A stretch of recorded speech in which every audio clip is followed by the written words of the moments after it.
It started with a smile, the kind that made you forget she was your teacher and remember she was still human. I still remember the first time I saw her again.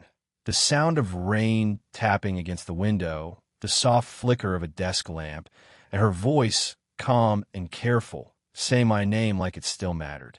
Elena.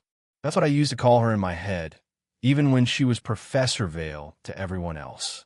It had been 3 years since graduation, and yet, seeing her that evening, hair loosely tied, reading glasses halfway down her nose, felt like I'd stepped into a memory that never really ended. I wasn't supposed to be there. I came to drop off a guest lecture outline for the writing workshop. That was all. But then she looked up from her notes, eyes meeting mine, and said quietly, "You always notice the details, don't you, Noah?" And then she smiled. Not the professional smile she gave in class, but something slower, warmer, the kind that makes you forget where you are.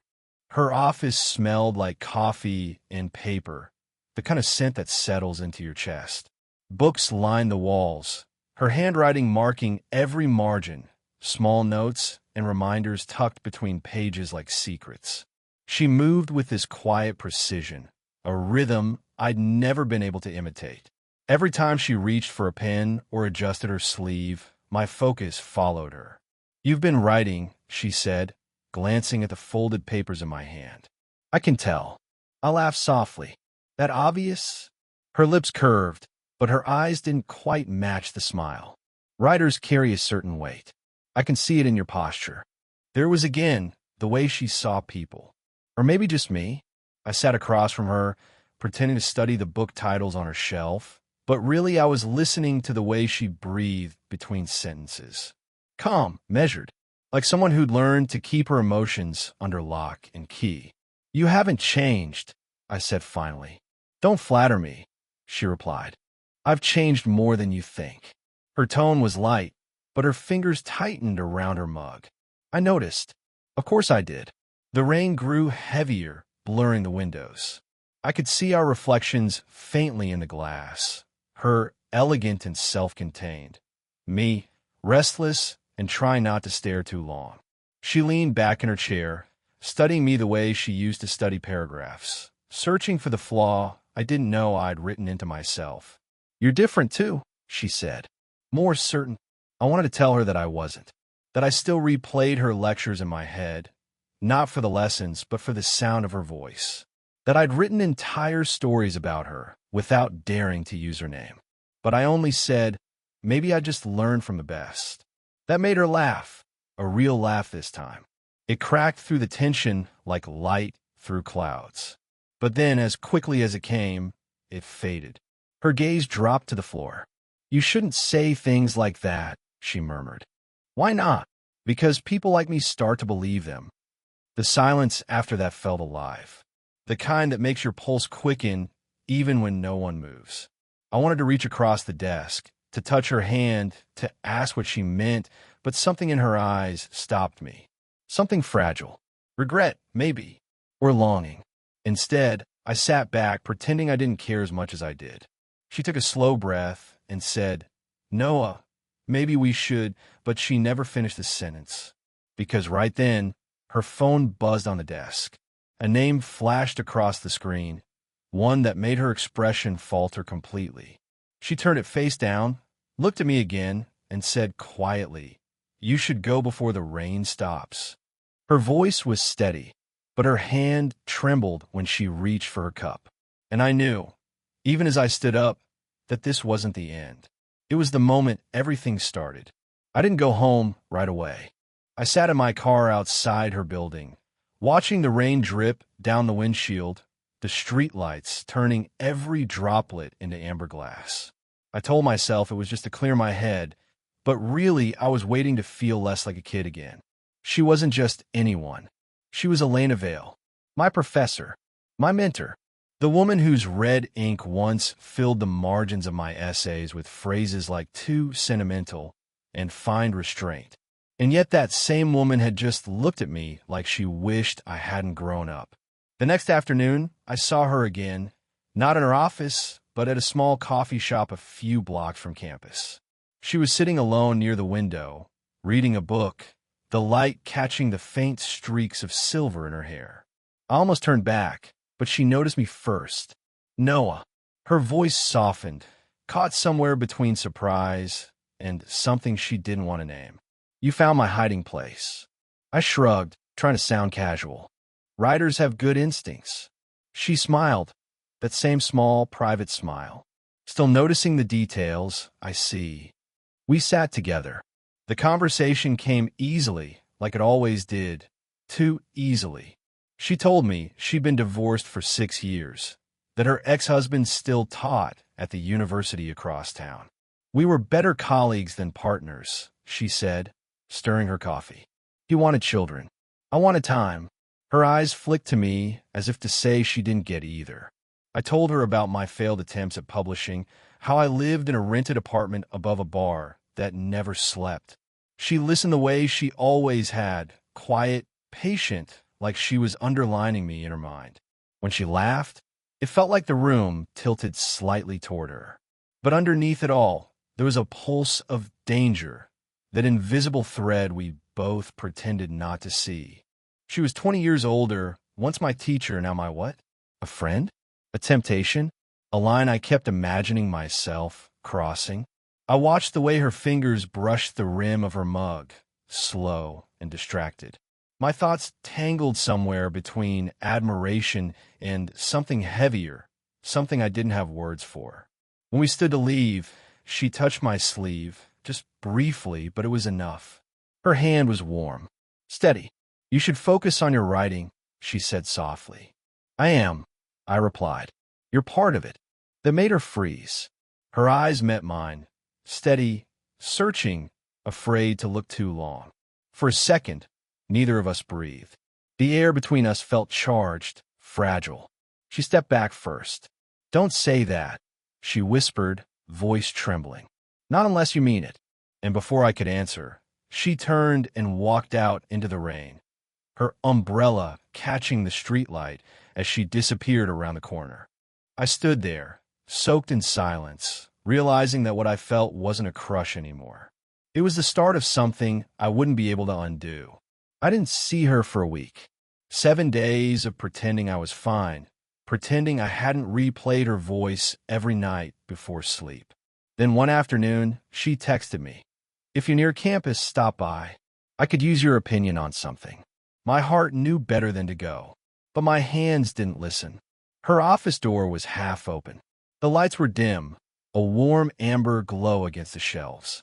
She was standing by the window, her back to me, wearing the same gray sweater from that first day, sleeves slightly rolled, hair tied loosely like she'd given up on perfection. You came, she said without turning around. You asked. She smiled faintly, still facing the glass. That's my mistake, then. There was something brittle in her voice. I stepped closer, close enough to see her reflection in the window, eyes tired, shoulders drawn tight. What's wrong? She hesitated. Someone saw us at the cafe. I froze. Who? Another faculty member. She asked if I was mentoring you again. A pause. I didn't answer. Her hands trembled slightly as she folded the edge of a paper. Noah, I can't afford whispers right now. Not after everything that happened with my ex. I didn't know what to say. My chest tightened, anger and worry tangling into something sharp. You didn't do anything wrong. Her eyes flicked to me then, wet at the corners. Didn't I? I wanted to reach for her, to calm her, to tell her I'd keep her secret, but I stopped myself. The air between us had become dangerous ground. She turned, crossing her arms like armor. You should leave before. There was a knock. She flinched. Professor Valle. A voice called from the hall. It's Daniel, her ex-husband. I stepped back instinctively, pulse hammering. She motioned for me to stay quiet and opened the door just enough for him to see her face. They spoke in low, careful tones, polite, brittle. Something about a departmental meeting. But the way his eyes flicked over her shoulder, searching the room, made my stomach twist. When he finally left, the silence he left behind was deafening. She closed the door, exhaled shakily, and leaned against it. He still has a key to my apartment, she murmured. Says it's for emergencies. Elena, I said quietly, stepping closer again. She looked up at me, and for the first time, she didn't pull away. I don't want you to get caught up in my mess, she whispered. Too late, I said. The words came out before I could stop them. Her eyes softened, conflict flickering there between wanting and fear. I could feel the tension building, that fragile edge between restraint and surrender. She reached up, maybe to brush my hair from my forehead, maybe to stop me from speaking again, but her hand lingered too long. Our breaths mingled. Her voice was barely a whisper. This can't happen. But she didn't move. Neither did I. And for a moment, one long, trembling heartbeat, we almost forgot the world outside her office existed. Then the hallway light flicked on. Someone's footsteps echoed closer. We broke apart, faces flushed, hearts pounding. She turned away first, whispering go. And I did, but not before realizing that every secret we tried to bury was already starting to bloom. I hadn't planned to see her that night. But when the university sent out an email announcing faculty layoffs, and her name was rumored to be on the list, I found myself standing outside her apartment building, rain dripping from my hair, clutching a book she'd once loaned me. It was almost midnight. The street was quiet except for the distant hum of cars and the soft buzz of a flickering porch light. I told myself I'd just leave the book by her door. Nothing more. But then the door opened. She stood there, barefoot, wearing an oversized cardigan, her hair messy like she hadn't slept in days. Her eyes widened when she saw me. Noah, I swallowed hard. I heard about the layoffs. I wanted to what? She interrupted softly. Save me. Her voice wasn't angry, just tired, the kind of tired that seeps into the bones. I don't need saving, she added. I need space. I should have left then. But the sight of her, fragile, human, nothing like the version of her that used to stand behind a podium, made something in me snap. Space. I said, you've been running from me since the day we met again. Her expression flickered. Because this, whatever this is, can't go anywhere. You're 26, Noah. You should be building your life, not throwing it into the fire for me. I'm not. Yes, you are, she cut in. You think I don't see it? You follow me with your eyes like I'm something you have to protect or claim. But I'm not yours to save. I never was. Her words hit hard. I wanted to argue, to defend what neither of us would admit aloud, that we'd already crossed an invisible line.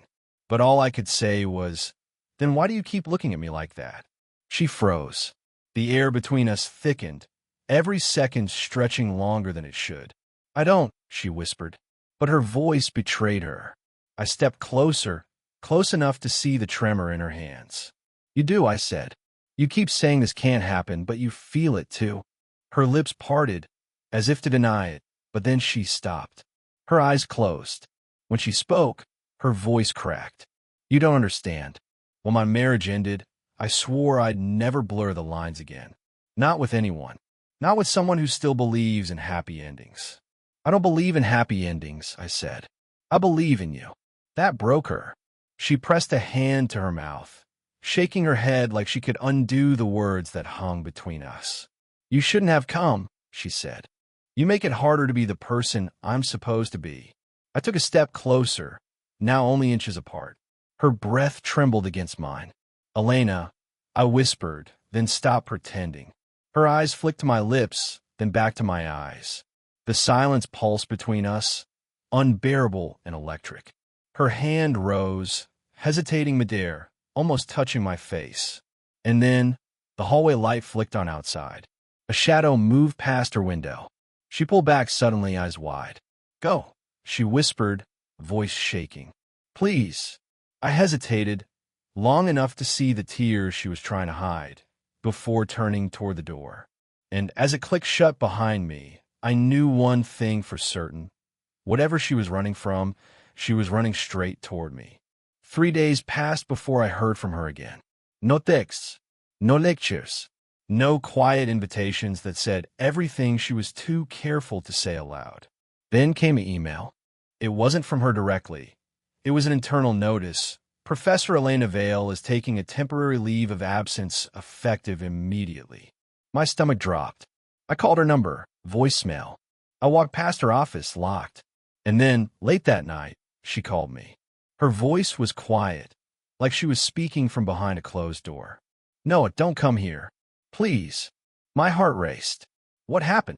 There was silence on the line, and then, barely above a whisper, someone reported us.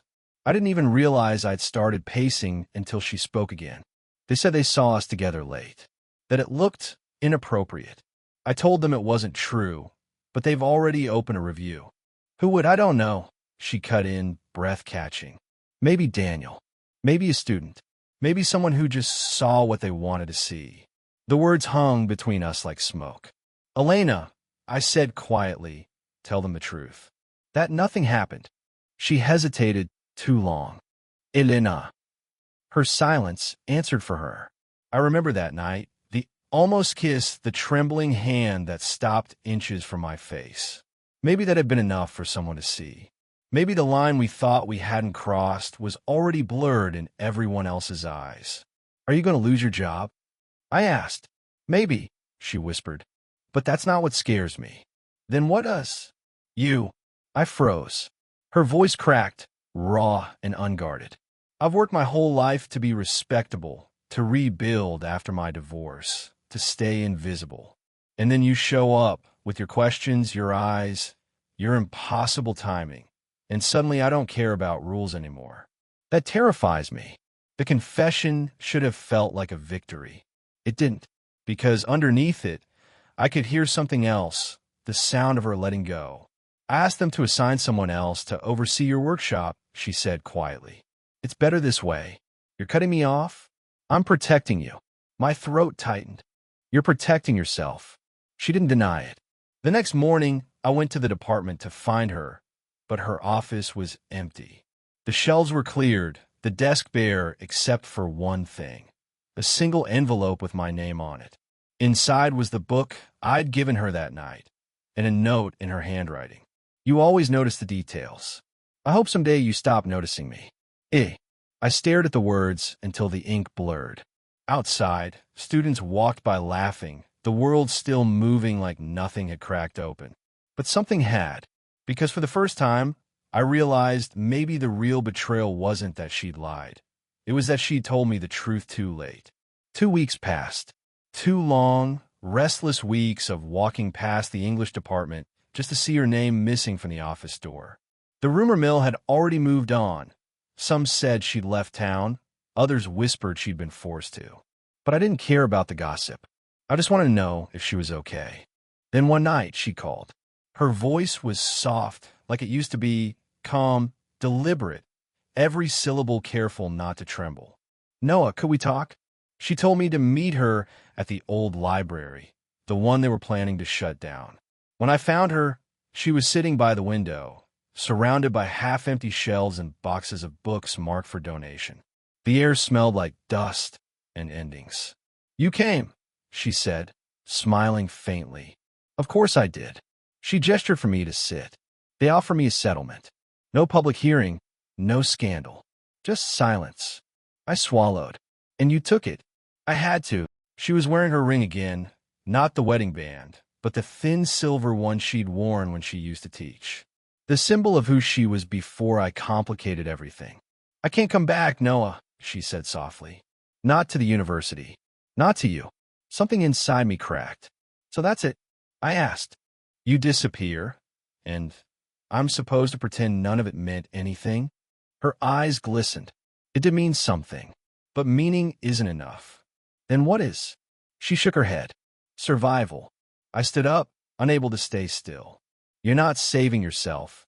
You're just running from what you want." Her voice rose, sudden and sharp. "What I want doesn't matter. I lost everything once because I couldn't draw the line.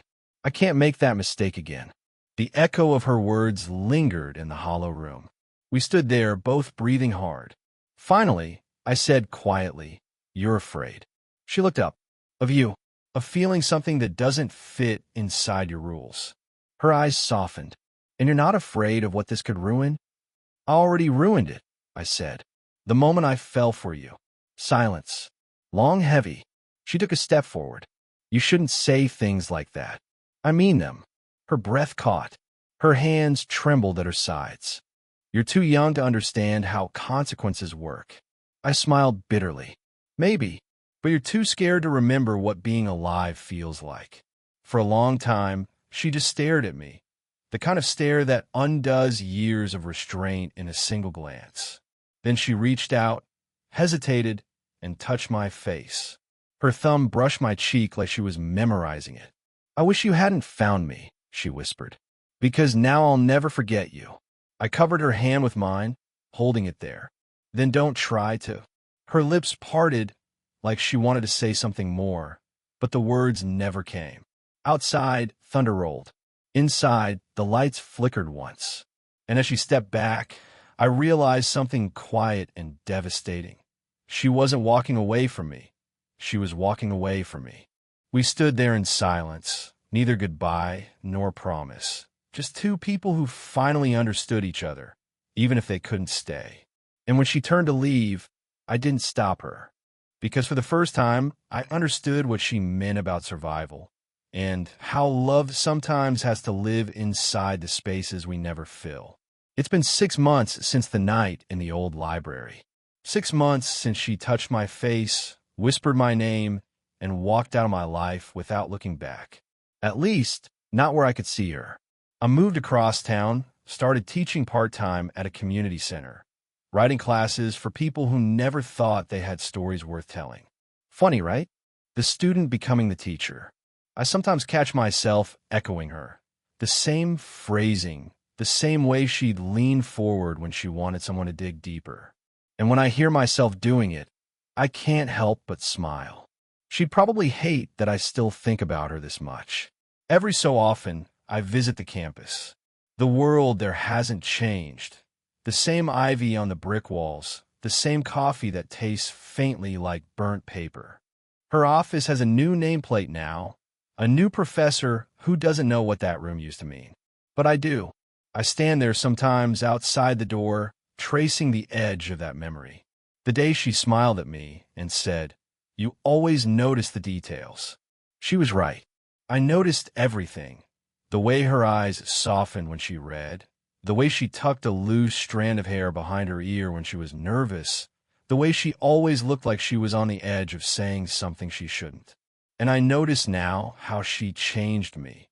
Not into something perfect, but into someone real.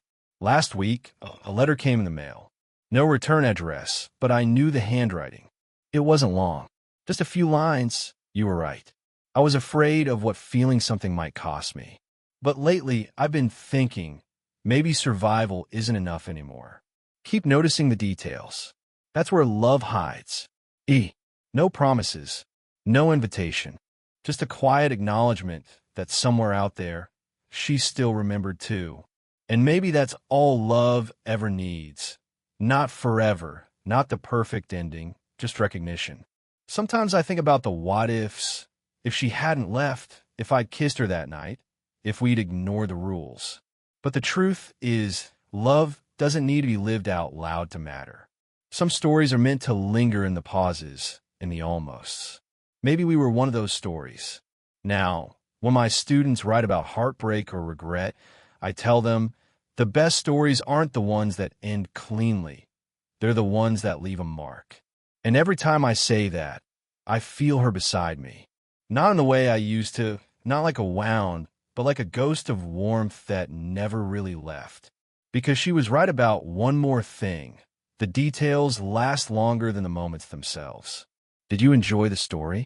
If it touched you even a little, leave a red heart in the comments and tell me what moment hit you hardest. Would you risk everything for a love like this? Backhand Index Pointing writes subscribe for more heartfelt stories like My Teacher Said, You Always Notice the Details, where love defies rules, time, and reason. Your next favorite story might be waiting in the next upload.